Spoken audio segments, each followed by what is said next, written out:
주님의 은혜와 평강이 우리 모든 성도님들과 함께 하시기를 주님의 이름으로 축복합니다. 누군가 이런 질문을 했다면 우리는 어떤 대답을 할 수 있을까요? 당신의 삶 중에서 무언가를 기념할 만한 일이 있다면 무엇인가요? 이렇게 질문을 받았다면 우리 성도님들은 어떻게 대답을 하실 건가요? 그러면 우리는 행복했던 순간들, 또 자랑스러웠던 일, 칭찬받았던 기억들을 우리 떠오르게 될 것 같습니다. 오늘 시편 38편은 다윗의 기념하는 시라는 표제가 붙어 있습니다. 이 기념하다는 말은 기념물이라는 뜻과도 관계가 있습니다. 그래서 이 시는 어떤 죄의적인 의식을 행할 때 사용되어졌다고 말하기도 하고, 어떤 한 사람의 고난에 대해서 하나님께서 어떻게 구원하셨는지 그것을 회상하면서 정기적으로 사용했던 기도문이 아니었을까 이렇게 말하기도 합니다.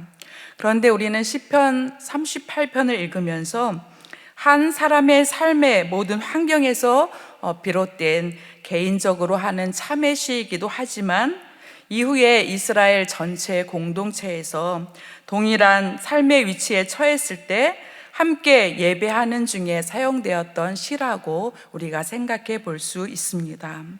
이 시는 기념하는 시라고 했는데 무엇을 기념하고 있을까요?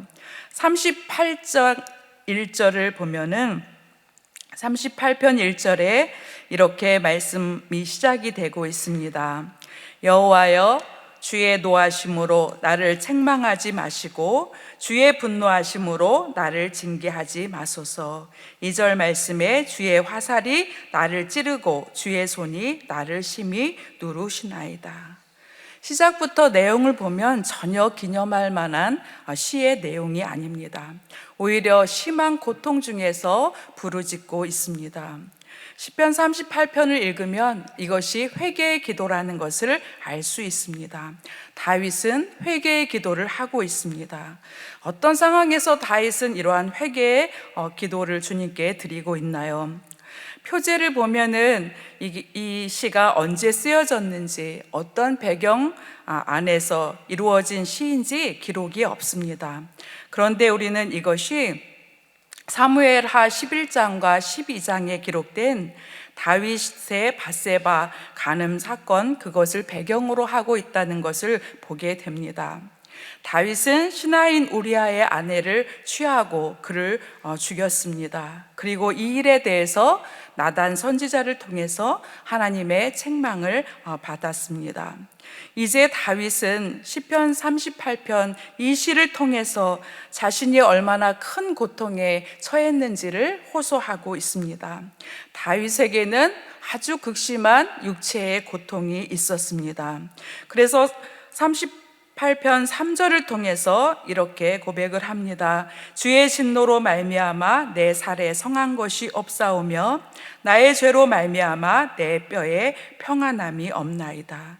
내 살에 성한 것이 하나도 없을 정도로 그렇게 고통을 받고 있고, 내 뼈도 평안함이 없는 고통을 받고 있습니다.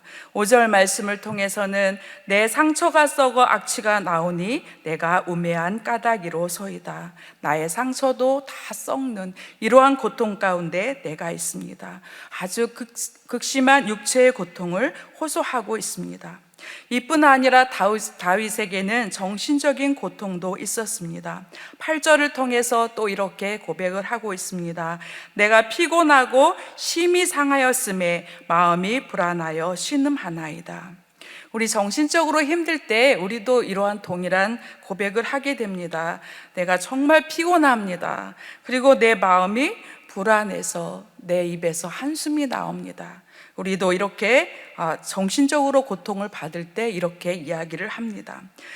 다윗에게는 이러한 정신적 고통뿐만 아니라 원수들이 그에게 퍼붓는 비난의 화살도 있었다고 고백을 합니다. 12절에 말씀하고 있습니다. 내 생명을 찾는 자가 올무를 놓고 나를 해하려는 자가 괴악한 일을 말하여 종일토록 음모를 꾸미오나. 자신의 생명을 찾는 자도 있었고 그를 해하려는 자가 올무를 놓고 기다리면서 거짓으로 뒤에서 험담하고 하루 종일 그를 함정에 빠뜨릴 음모를 꾸미고 있다고 고백합니다.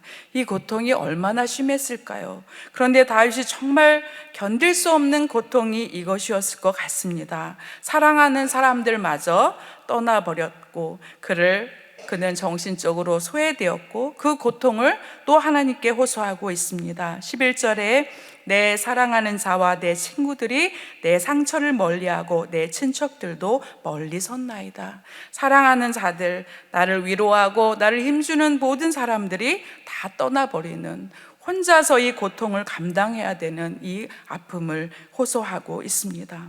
그런데 우리는 이 다윗의 고통을 보면서 다윗이 하나님 앞에서 이 고통에 대해서 어떻게 행하였는지를 보고 참 믿음의 교훈을 받고 우리 선진들의 믿음의 태도를 우리도 본받기를 원합니다.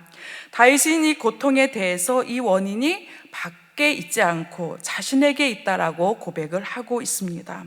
우리는 고통을 당할 때 이것은 나로 인한 것이 아니라 내 환경이 이래서 또 다른 사람들이 나에게 해를 끼쳐서 이렇게 됐다라고 얘기할 때가 많습니다. 그런데 다윗은 이 모든 고통의 원인은 자신에게 있음을 인정하고 있습니다. 그래서 하나님을 모르는 사람들이 말하는 것처럼 하나님은 계시지 않다 이렇게 말하는 사람도 있고, 내 고통은 나로 인한 것이 아니다 말하는 그런 사람들 가운데서 그는 이 모든 것은 자신에게 원인이 있다고 말하는 것입니다. 이 말씀을 읽으면서 저도 제 자신을 조금 돌아보게 됐습니다.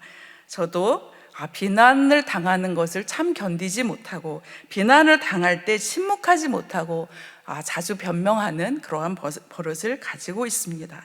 우리 성도님들도 우리 하나님의 교회에서 함께 공동체로 우리 함께 합니다. 때로는 함께 어떤 일을 할 때가 있습니다.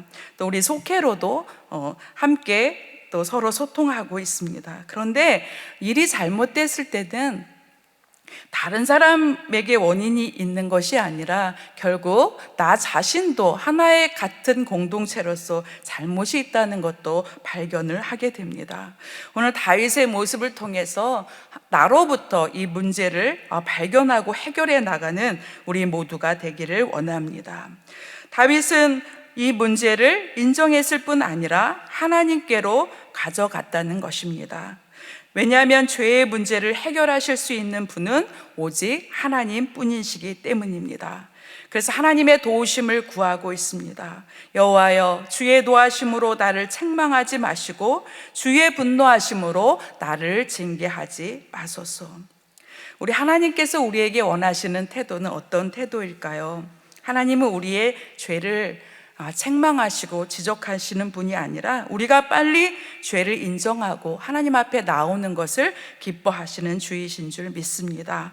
근데 우리에게 있는 것은 죄를 인정하지 않을 뿐 아니라 하나님 앞에 죄를 자복하는 것을 미루는 습관도 있습니다. 요한일서 1장 9절 말씀 우리가 읽을 때마다 하나님은 우리가 즉시 죄를 자백하기를 원하시는구나 깨닫게 됩니다. 만일 우리가 우리 죄를 자백하면 그는 미쁘시고 의로우사 우리 죄를 사하시며 우리를 모든 불의에서 깨끗게 하신다고 약속하셨기 때문에 자백하면 하나님께서 즉시 그의 성품으로 인해서 우리의 모든 죄를 깨끗게 하실 것이라고 약속하고 있습니다. 그러므로 하나님이 원하시는 기뻐하시는 믿음의 태도는 빨리 자복하며 하나님 앞에 나아가는 것입니다. 오늘 우리가 살펴볼 것은 다윗이 이렇게 하나님 앞에 호소할 때 하나님의 이름을 어떻게 불렀는가 하는 것입니다. 1절 말씀에 보면 다윗은 하나님의 이름을 여호와라고 부르고 있습니다. 여호와의 이름의 의미는 바로 하나님께서 그의 백성과 언약을 맺으시고 그 언약을 신실하게 이행하시고 또 그 백성과 친밀하게 인격적인 교제를 나누시는 하나님의 모습을 나타낼 때 이름으로 여호와라고 부르게 됩니다. 다윗이 여호와를 찾는 것은 바로 하나님께서는 이렇게 언약에 신실하신 하나님이십니다. 하나님은 자비와 긍휼로 은혜를 베푸시는 좋으신 하나님이십니다. 그리고 이 고통을 아랠 때 하나님은 용서하시고 회복해 하시는 은혜로운 하나님이십니다. 믿음으로 그렇게 호소하고 있는 것입니다. 우리 다윗의 이 모습을 볼 때 다윗은 항상 하나님과 친밀히 교제했던, 그리고 죄와 허물을 고백하면 하나님은 반드시 용서해 주신다는 믿음의 확신이 있었다는 것을 보게 됩니다. 그래서 그는 18절을 통해서 내 죄악을 아뢰고 내 죄를 슬퍼함이니이다. 우리 하나님 앞에 죄를 자복할 때 합당한 태도가 있습니다. 바로 죄를 슬퍼하는 것입니다. 우리가 저지른 잘못에 대해서 철저한 회개를 할 때 다윗처럼 하나님의 진노하심을 두려워했고, 또 그 죄로 인해서 하나님의 이름이 욕되게 되지 않았을까, 이것을 근심하면서 하나님 앞에 회개했던 것입니다. 다윗은 어떻게 평가되고 있습니까? 성경의 다윗은 하나님의 마음에 합한 사람으로 평가되어지고 있습니다. 다윗이 여호와 하나님으로부터 일평생 그렇게 사랑받는 종으로 쓰임받을 수 있었던 것은 다윗이 전혀 죄를 짓지 않는 사람이어서가 아니라 자신이 저지른 허물과 죄에 대해서 정직했고, 또 하나님 앞에 마음을 다하여 진실하게 뉘우치는 회개의 사람이었기 때문에 다윗은 하나님의 사람이었다, 이렇게 평가되어집니다. 우리 모두가 하나님 앞에 이러한 다윗과 같은 회개함으로 나아갈 수 있기를 간절히 원합니다. 우리 이렇게 회개하는 다윗에게 하나님께서 어떻게 응답하시고 인도하시는지 우리 말씀을 보겠습니다. 38장 15절 말씀 우리 함께 읽겠습니다. 여호와여, 내가 주를 바라싸우니 내 주 하나님이 내게 응답하시리이다. 38편 22절도 함께 읽겠습니다. 속히 나를 도우소서, 나의 구원이시여. 하나님, 내가 주를 바라싸우니 하나님이 내게 응답해 주시리이다. 하나님, 나를 도와주옵소서. 하나님은 나의 구원이십니다. 하나님은 이렇게 우리에게 응답하십니다. 하나님을 바라는 자에게 구원으로 응답하십니다. 우리 다윗과 같이 우리도 살아가면서 사람들의 외면을 받을 때도 있고, 조롱을 받아서 정신적으로 고통스럽고, 정말 하나님께서 이 상황을 보고 계십니까? 하소연할 때도 있습니다. 그러나 우리가 다윗과 같이 여호와의 응답을 확신하면서 하나님, 나를 도우소서, 나의 구원이시여, 믿음으로 주를 바라볼 수 있는 우리 모두가 되기를 원합니다. 다윗은 여호와를 바랐습니다. 왜냐하면 그의 유일한 기대와 소망은 바로 하나님뿐이었기 때문입니다. 그래서 여호와만을 소망하였기 때문에 그는 응답과 구원을 받게 되었습니다. 우리도 우리 자신을 이 38편을 통해서 생각해 보기를 원합니다. 저는 시편 38편 읽을 때마다 누가복음 15장이 생각이 납니다. 우리 누가복음 15장 다 아시지요? 잃은 아들을 되찾은 아버지의 비유가 누가복음 15장에 기록되어 있습니다. 우리 이 내용을 잘 알고 있습니다. 이 아들이 아버지의 재산을 받아서 허랑방탕하게 다 날려버리고 이제 고통과 굶주림 가운데서 아버지께로 돌아가기로 결심을 합니다. 그의 태도를 보면 얼마나 겸손한지 모릅니다. 이제 내가 하늘과 아버지께 죄를 지었으니 이제 내가 아버지께로 돌아갈 때 내 아버지의 아들이라 일컬음을 받기도 내가 감당하지 못하겠습니다. 아버지, 나를 품꾼의 하나로 보소서, 이렇게 아버지에게 말하리라 하고 아버지께로 돌아갑니다. 우리 아버지께로 돌아간 아들을 우리가 생각해 볼 때 참 불쌍하고 처량한 모습입니다. 그런데 그 아버지는 어떻게 했나요? 아버지는 아들을 보자마자 달려나와서 그를 불쌍히 여기고 목을 안고 입을 맞추어 줍니다. 근데 이 아들은 계속해서 겸손한 모습을 보입니다. 내가 하늘과 아버지께 죄를 지었사오니 지금부터는 아버지의 아들이라 일컬음을 감당하지 못하겠나이다. 이 아버지의 행동을 볼 때마다 저는 이 사랑이 너무 과한 것이 아닌가 이렇게 생각됩니다. 정말 좀 야단도 치고 내가 우리 가정에 손해를 끼친 게 얼마냐 하면서 이렇게 훈계도 좀 했으면 좋았을 것 같은데 아버지는 그것을 묻지도 않습니다.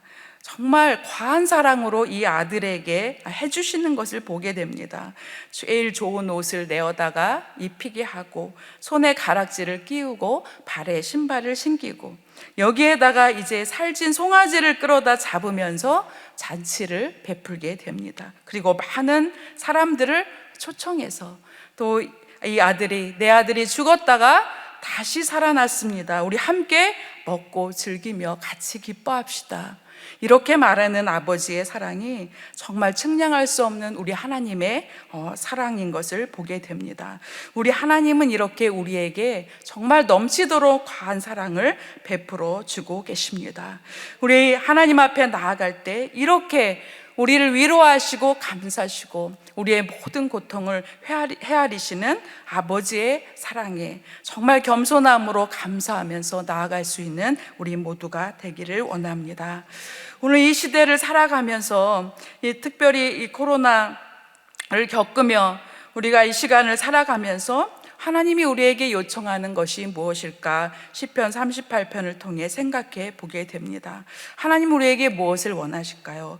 하나님은 다윗과 같이 하나님이 여호와 하나님을 불렀던 것처럼 그렇게 친밀하게 하나님은 우리와 교제하기를 원하십니다. 우리는 오랫동안 교회에서 대면 예배를 드리지 못했습니다. 그런데 이렇게 함께 모여서 대면 예배를 드리게 되니 얼마나 기쁜지 모르겠습니다. 정말 행복하시죠? 서로 얼굴을 보는 것도 행복하고 이렇게 하나님 앞에 나와서 함께 찬양을 드리고 예배를 드리는 것도 너무 행복합니다. 그런데 또 한 가지 이것을 돌아보게 됩니다. 과연 우리가 대면으로 함께 예배하지 못한 시간 동안 우리는 어떠한 시간을 보냈을까 생각해 보게 됩니다. 과연 그 시간 동안 주님과 얼마나 더 가까운 시간이 되었는지, 또 주님과 나만 교제하는 기도의 골방이 마련되었던 시간인지. 예수님은 우리 안에 계십니다. 우리 안에서 우리의 예배를 받고 계십니다. 그래서 이 시간 동안 과연 우리의 심령 가운데 주님과 만나는 예배의 자리가 만들어졌는지 저 자신도 저를 돌아보게 됐고, 또 제 마음속에 우리 성도님들은 그러한 예배의 자리가 어떻게 마련이 되어지고 더 풍성한 은혜의 시간이 됐을까 생각해 보게 됩니다. 우리는 모든 문제를 밖에서 구하려는 버릇이 있습니다. 밖에서부터 채우려는 그러한 마음이 있습니다. 그런데 주님은 우리에게 무엇을 원하실까요? 이미 내가 내 안에 있기 때문에 환경이 마련되지 않더라도 주님과 기도의 골방을 마련하기를 원하시고 내 마음속에 계신 주님과 더욱 친밀한 교제를 갖기를 원하십니다. 어쩌면 하나님께서 그것을 우리 안에 세워주기 위해서 기다리고 계신지도 모르겠습니다. 우리 아가서를 읽어보면 아가서는 예수님과 교회의 사랑을 이야기하고 있습니다. 아가서 3장을 볼 때 술람미 여인이 사랑하는 자를 찾고 찾는 모습이 기록되어 있습니다. 그래서 사랑하는 자를 찾고 찾다가 사랑하는 자를 만나게 됩니다. 아가서 3장 8절에 이렇게 이야기가 되어 있습니다. 솔로몬의 사랑하는 자 솔로몬을 만났는데 솔로몬의 가마를 호위하는 이스라엘의 용사가 60명이 호위하고 있는 모습을 그리고 있습니다. 그런데 이 이스라엘의 용사 60명의 모습은 이러한 모습입니다.